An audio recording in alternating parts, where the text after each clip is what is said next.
Our next speaker is Orangio. She is an early stage SaaS growth consultant. She's on the board of Moz, doing lots of cool stuff.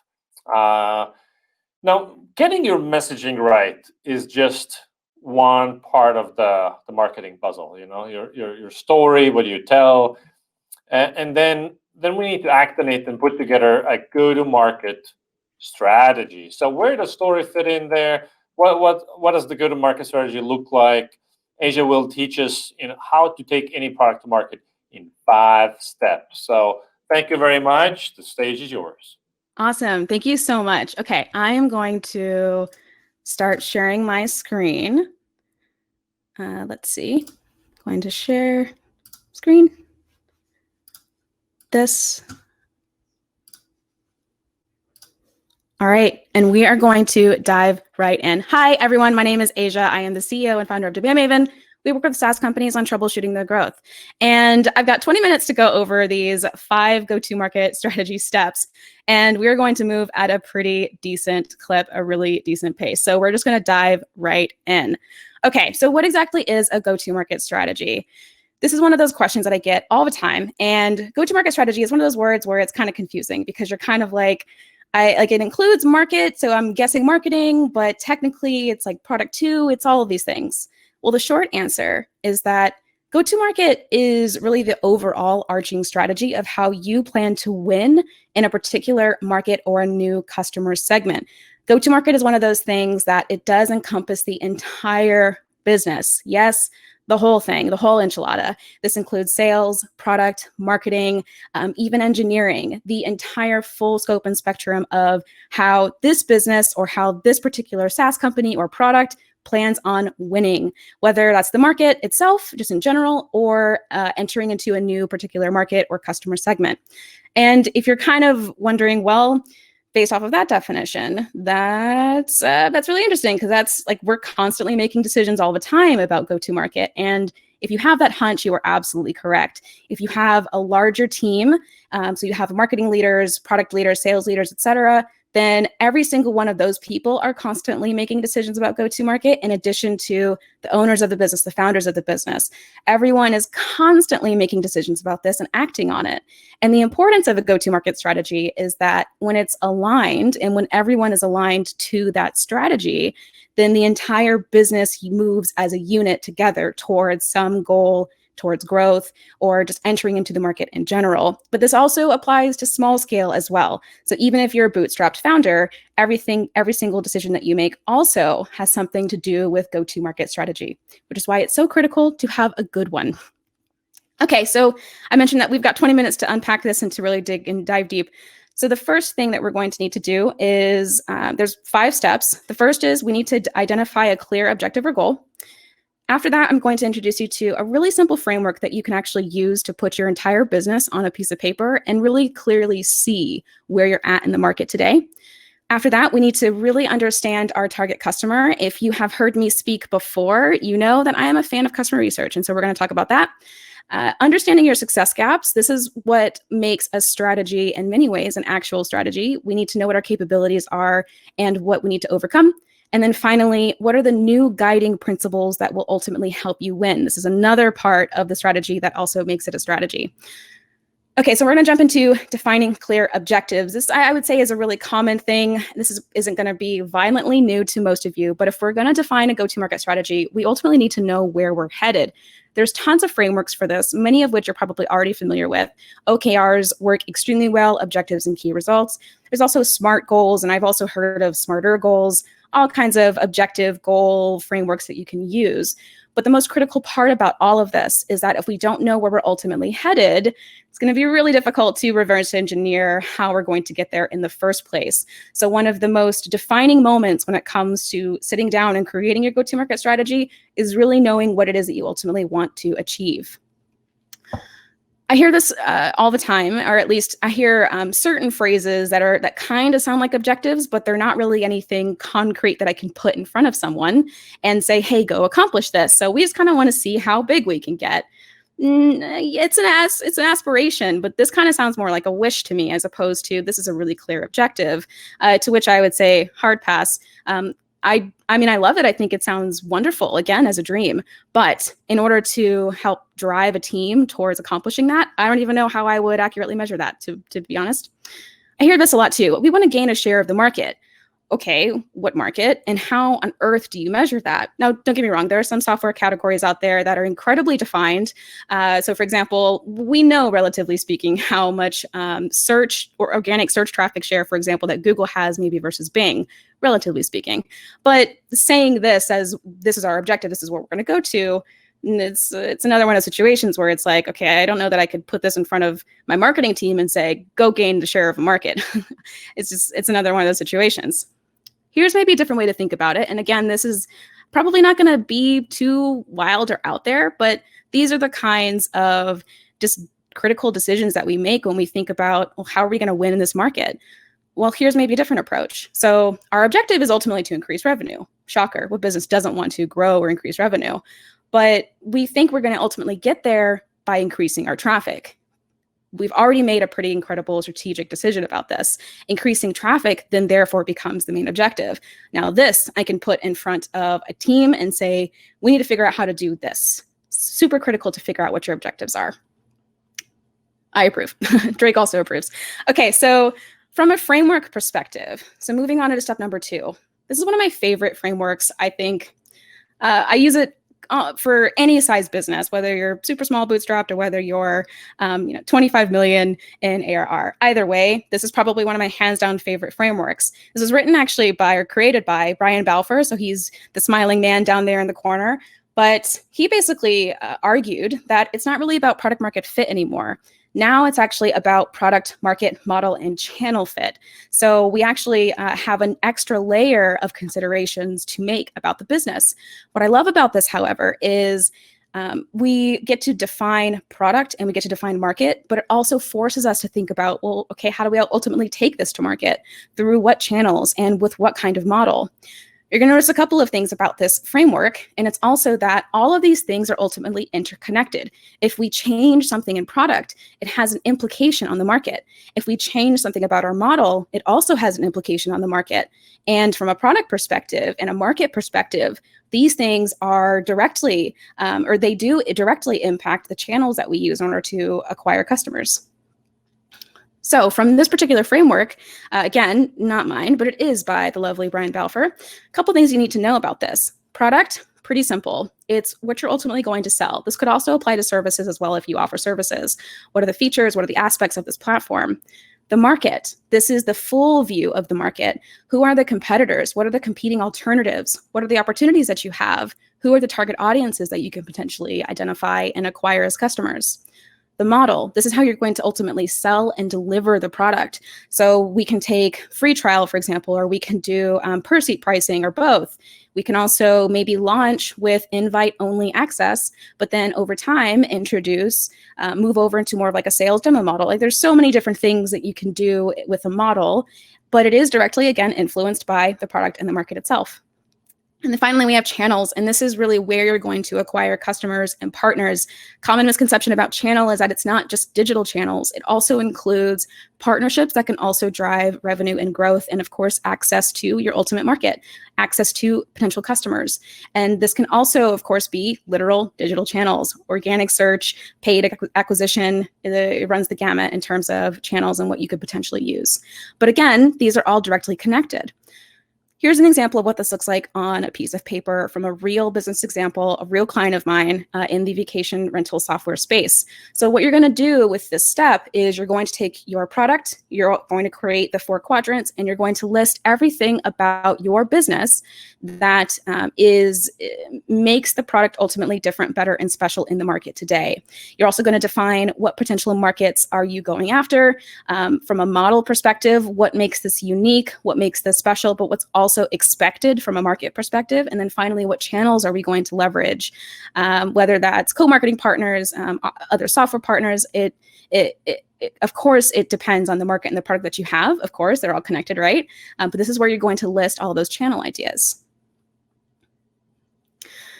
Moving on to the third step. Okay, so the third step is another one that based off of our objective and what we're ultimately hoping to accomplish, and also based off of what we already know about our business and how we're currently able, putting it on that piece of paper, the next thing that we have to really internalize with our go-to-market strategy is where this growth is going to come from in the first place.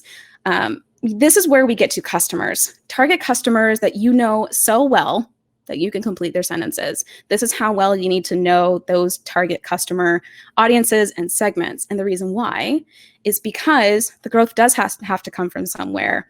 When your audience decides to become your customer, they ultimately take out their credit card or they sign the agreement, they wire the money to some other bank account, and they're saying yes.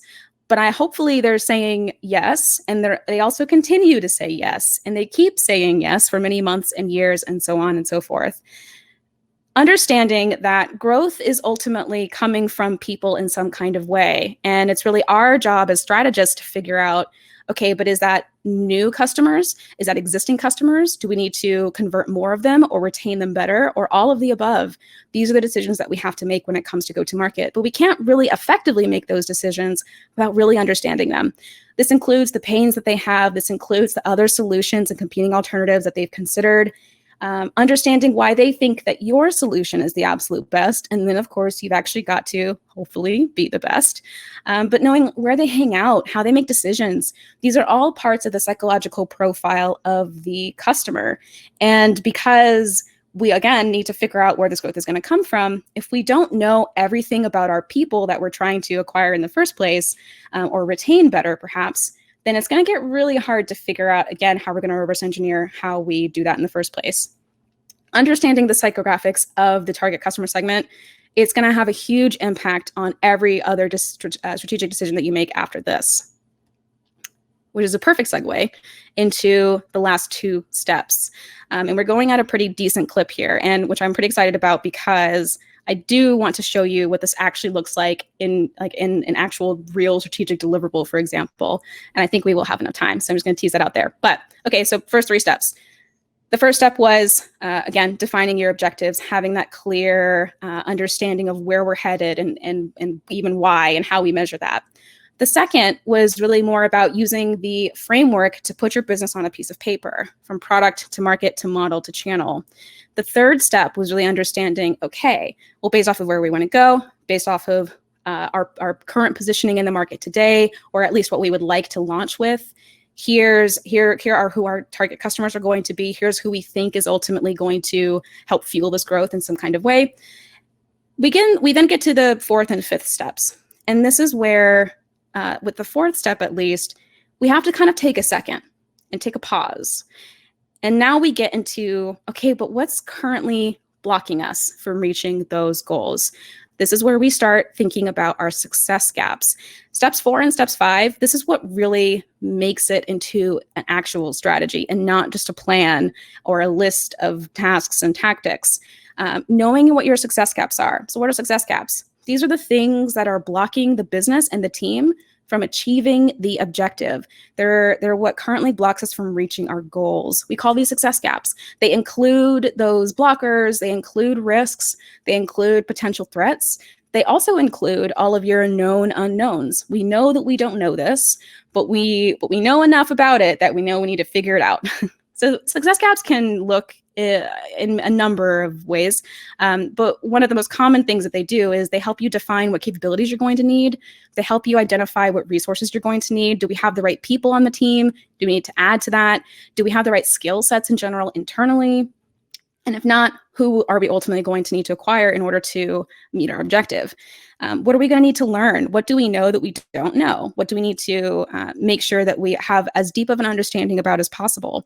And then how we're going to measure success. I mean, it can really cross into many different areas and fields.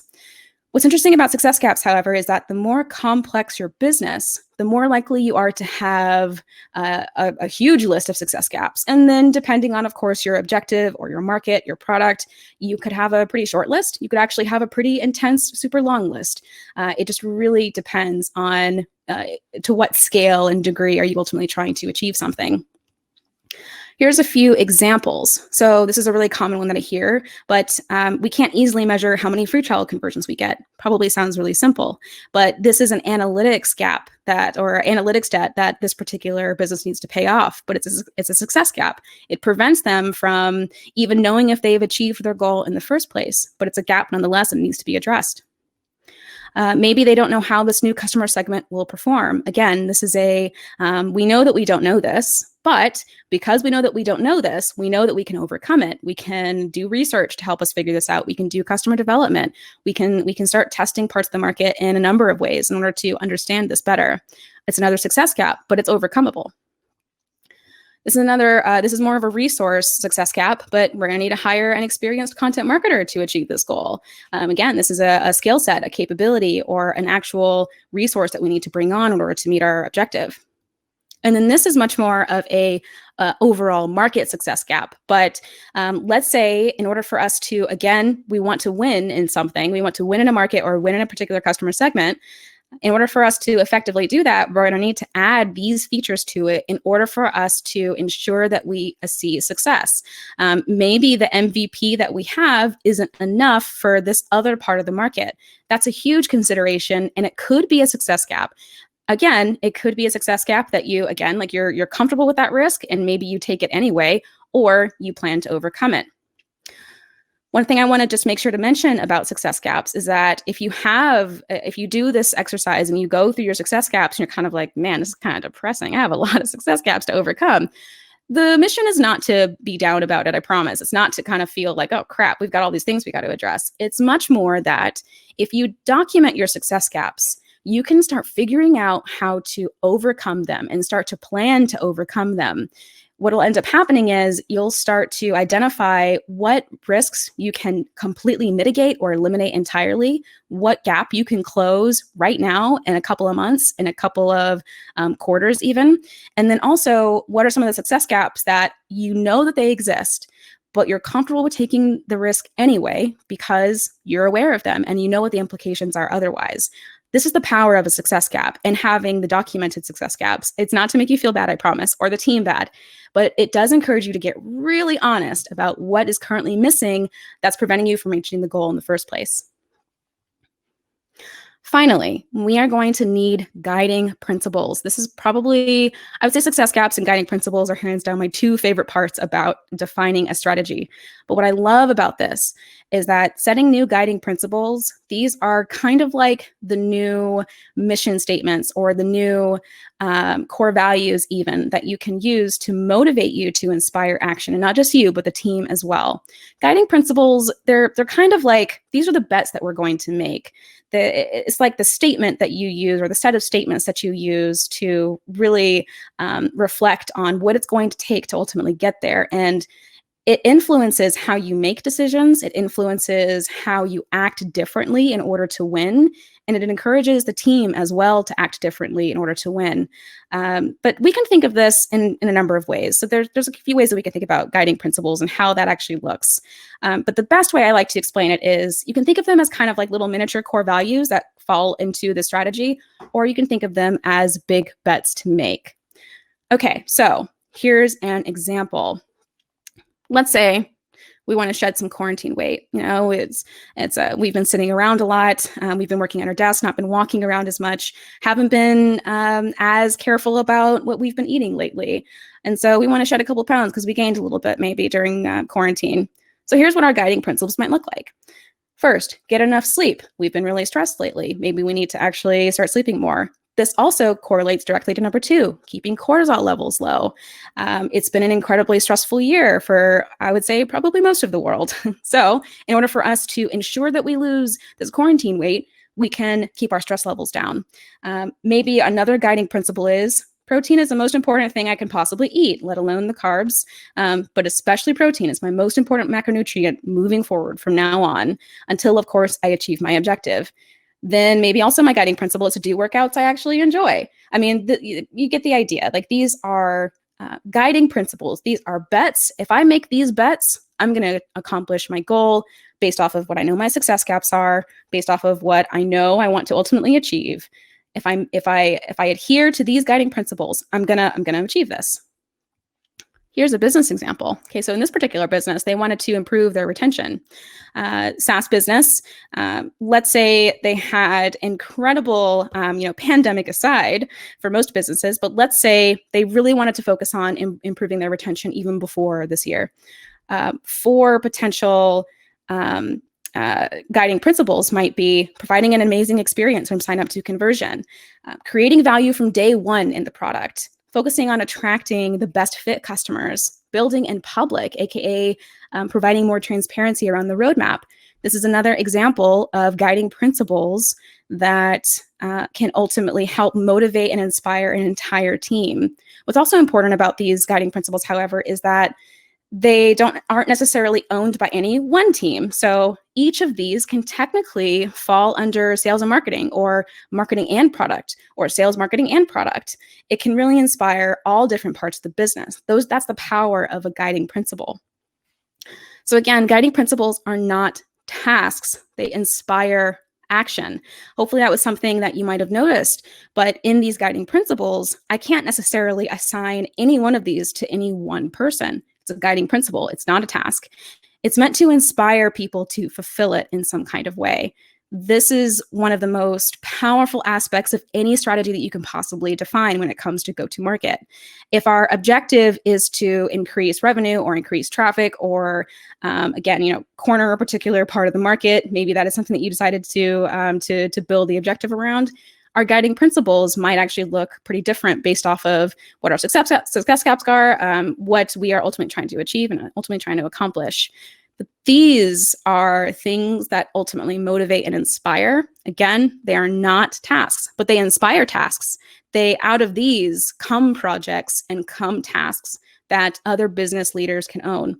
What I also love about guiding principles is that because they are typically not owned by any one particular team, if you're the founder, the CEO, your job then becomes to say, okay, my executive team leaders, my marketing manager, my product manager, et cetera, what can we all fundamentally do or execute in order to accomplish this based off of these new guiding principles?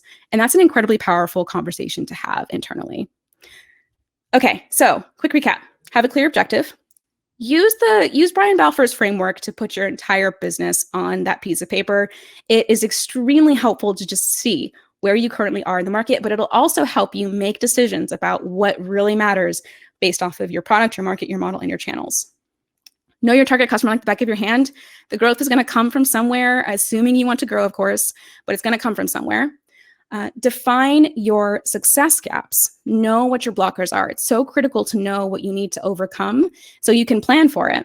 And then finally, create guiding principles that inspire action. We did it, I think, in less than 20 minutes. Okay, so I'm going to stop sharing. Awesome. Thank you very much. Yes, of course.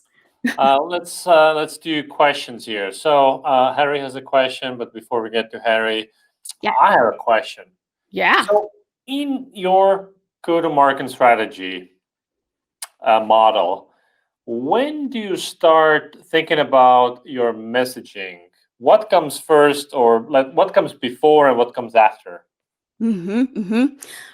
I would say step number 3. So when you start identifying who that growth is going to ultimately come from, so those target customers, that's when you start thinking about how do we craft the narrative that we want to craft in order to acquire those customers. So if messaging and positioning, if that's not something that you have like really solid thoughts or ideas or hunches even about, then if you're starting this from step 1, day 1 on this kind of process, then once you get to your target customers and you do the customer research or you do your customer development process, that's usually what's going to inspire and influence how you think about positioning and messaging. You might have decisions, or you might have already made decisions about what your product is going to be or your model is going to be, but customer research can often influence that quite a lot. You might make some changes and make some different decisions, but then also you get a sense for how to message that to those people. Thank you. Now, Harry has a question. It's pretty specific, and it's like using the Brian Balfour's PMMC model here. So how does this model help inform go-to-market in terms of a new medical device? So he's asking you to think out loud. They're overlapping decision-making channel. Can this help strategize which sub-channel to focus on first? Yes. Okay.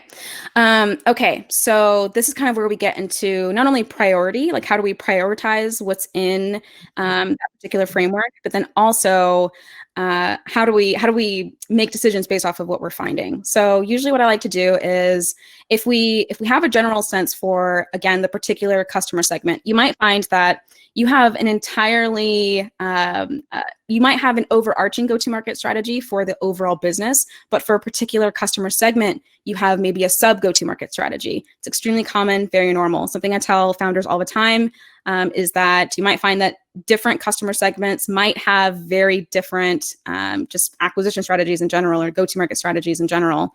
Hopefully, it's not too far off from what you're currently doing. It's an adjustment.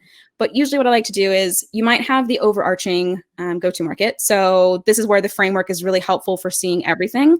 So what are all of the critical product decisions that you're making? What are the critical market decisions that you're making, model, et cetera? And then taking a step deeper, you can create maybe a second version of that and focusing specifically on each customer segment or each vertical even that you ultimately want to focus on. The challenging part, I would say, is really knowing when certain quadrants conflict with the others. That is something that really only comes with part of it is practice of defining this, but then also customer research and using that to really influence what becomes really important go-to-market wise from a product perspective, market perspective, et cetera. So for example, let's see, going after NGOs versus maybe say medical societies or doctors and patients, those are completely different customer segments. They likely have very different go-to-market strategies. Certain parts of the product are going to be more important to them. Certain channels are going to be different, potentially at least. And then certain models are going to resonate more or less with each different customer segment. The tricky part is that you can't be everything to everyone, at least not in the early days, maybe with size and scale possibly. But the tricky part is, again, prioritizing those things. And that, again, it really comes with part of it is the kind of work that we do, and also deep customer research, really understanding what's going to be your best growth lever to pull.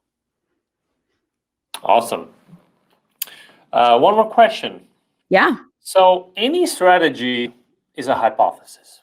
It's a hypothesis of what might work.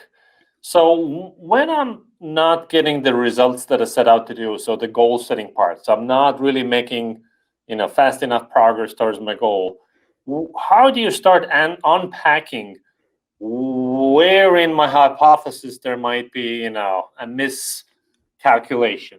Yeah. That's an excellent question. Ooh, okay. So there's a couple of approaches that we take.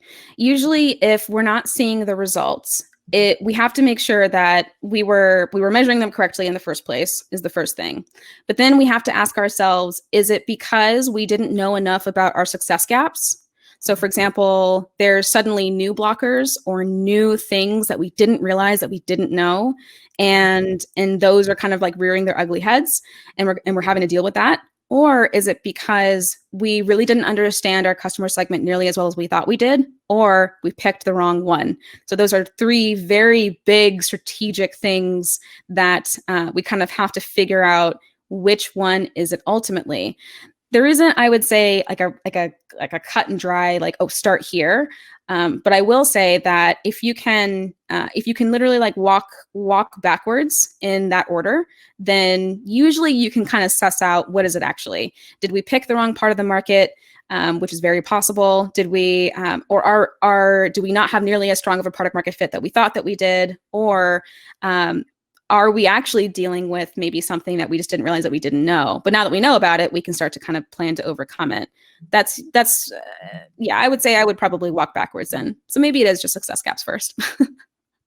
But it's one of those things, or it's two of those things, a combination of all of the above. And then at that point, we kind of have to go back to really the drawing board and square one. Looks like in the chat, Nisha already wants to become your client, so you're welcome. You guys Thanks. Can connect after this. It's demandmaven.io, right? It is, yes. Awesome. All right. Well, thank you so much, Asia. It was a pleasure having you. Awesome. Thanks so much. Bye, guys.